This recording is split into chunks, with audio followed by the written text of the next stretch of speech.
Hello there everyone, welcome back to a brand new video. Today I'm going to talk about yet again about Legends of Chima. This is obviously the animated science fiction or I guess science fiction fantasy television series created by Tommy Andresen and produced by the Lego Group. This is obviously going to be the second rewatch, obviously season 1 episode 2, the rewatch. So in the previous episode I rewatched episode 1 and talked about the origins of Chima and also the cultural, I guess, impact that the show had, right?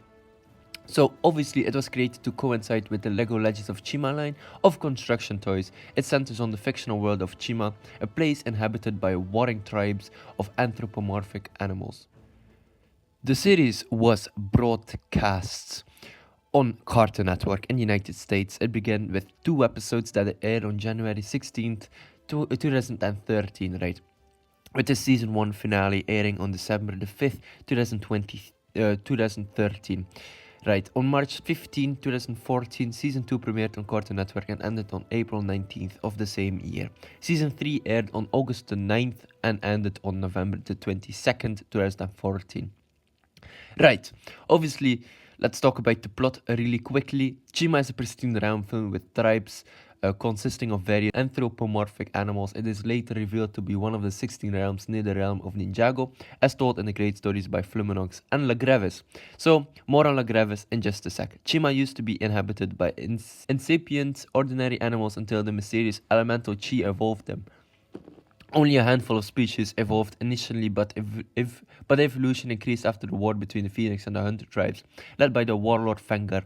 To defeat them, the Phoenix performed, obviously, a great elimination to imprison the Hunters in dreamless sleep, causing the mountain, obviously Mount Kavora, to suspend above the continent and distribute Chi water to every species in the form of drinkable water. They existed for thousands of years, and inevitably the civilizations suffered from regular warfare even before the present. So, obviously, let's talk about it. Obviously, like I said, it's like a science fiction, fantasy, action, adventure show. It's obviously created by Tommy Andresen, right? It is written by John Derevlaney, I think. That's how we pronounce his name. That's obviously a Canadian writer, director, and performer, known for co-creating a TV series, Legends of Chima. Obviously, it's also directed by Peter Peterson, I think. And obviously, like I talked about in the previous episode, voices of David Attar, Bethany Brown, Bill Courage, Jesse Inocola, I think, Megan Kinsley, Michael Patrick, Scott Chance, Jeff Evans Todd are in the series. The theme music is by Finley, and obviously the composer is Anthony Ledo. I really wanted to talk about it in the previous episode, but I forgot. But now I'm going to talk about him. So Anthony Ledo just made some, I think, masterpieces, like his themes, right? His songs, I guess, really captured the world of Chima with like drums and with like, I would say, very adventurous tones, like undertone on his scores. And that's really fascinating. Really great performer, I guess, or I guess composer, right? So there we go.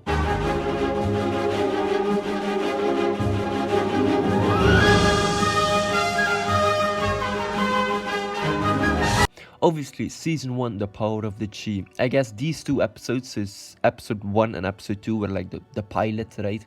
To get introduced into the world of Chima. So when young Prince Cragger loses his parents in the gorge of eternal depth and becomes the king of the crocodile tribe, his sister Crur pursues her plans to force him to do whatever she wants, mostly to destroy the lions.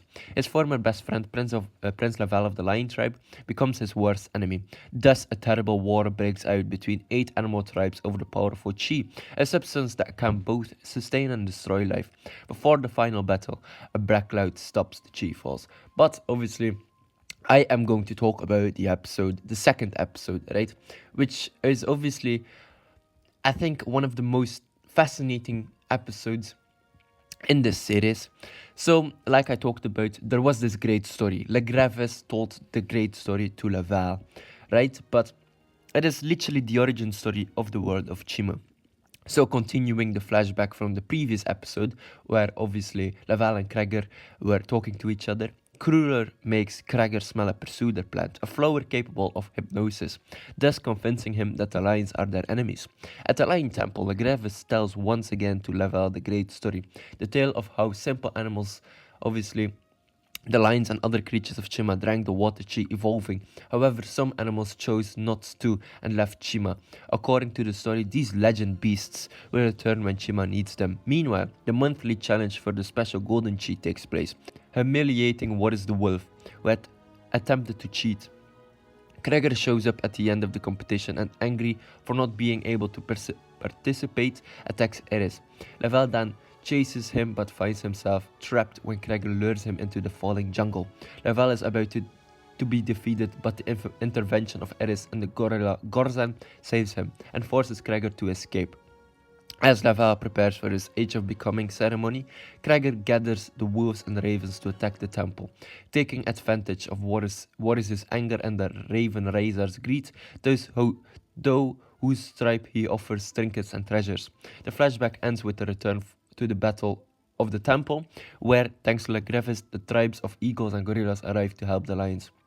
At the Forever Rock, Laval refuses to finish Cragger, who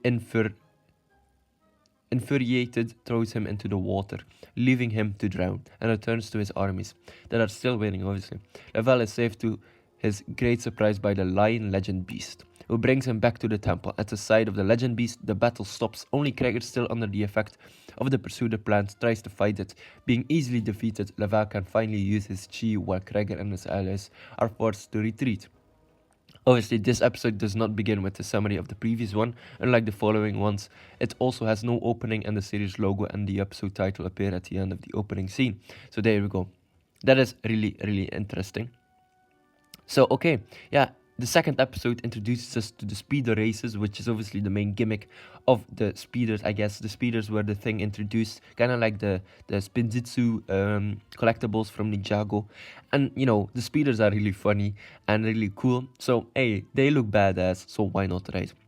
Laval obviously wins, and Warris gets humiliated, which is kind of interesting. But hey, whatever, man. I told you! Now capture him! Which one? I don't care which one! Get them both! That man's an imposter! That man is the imposter! There can't be two Spider-Men. But obviously, the second episode introduces us to the great story, which is one of the most, I guess, important pieces of, I guess, exposition that we needed in this series, because Legends of Chima is based around this, you know, this story, right? The legend beasts that they obviously need to help or find or whatever, or come across, and later down the line in the episodes, are really interesting, special, strong beasts that are like legends of Chima. So there we go. I guess that's really, really interesting. The legend beasts are, you know, known for their, I guess, iconicness. I'm not quite sure, but, you know, it's like seeing a celebrity or someone you thought, okay, wow, they're cool, right? So yeah, the legend beasts are a big deal in the world of Chima. So there we go. Obviously, I talked about the episode, I talked about a bit of synopsis and backstory, and I explained what is Lego Chima, right? So yeah, I guess that's pretty much it for me today, ladies and gentlemen. Hopefully you enjoyed this video. It was another great Chima episode, obviously the second episode, but we still have a long way to go. So the third episode will be next, and will release the coming week, or maybe the coming days.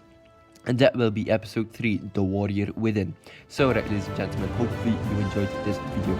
Don't forget to like and subscribe, and I will check you later. Goodbye. You could have completely destroyed him, you know. Yeah, I know, Dad, but she gave me that power. But it also gave me the strength to set him free instead. Today, son, you really have become a true lion warrior. For Chima! Where's the legend beast going? Don't know, but I'm sure he'll be back when we need him most. Just like the great story says. The great story? But I thought you always said that was so boring. Nah, it just needed a better ending, and now it has that.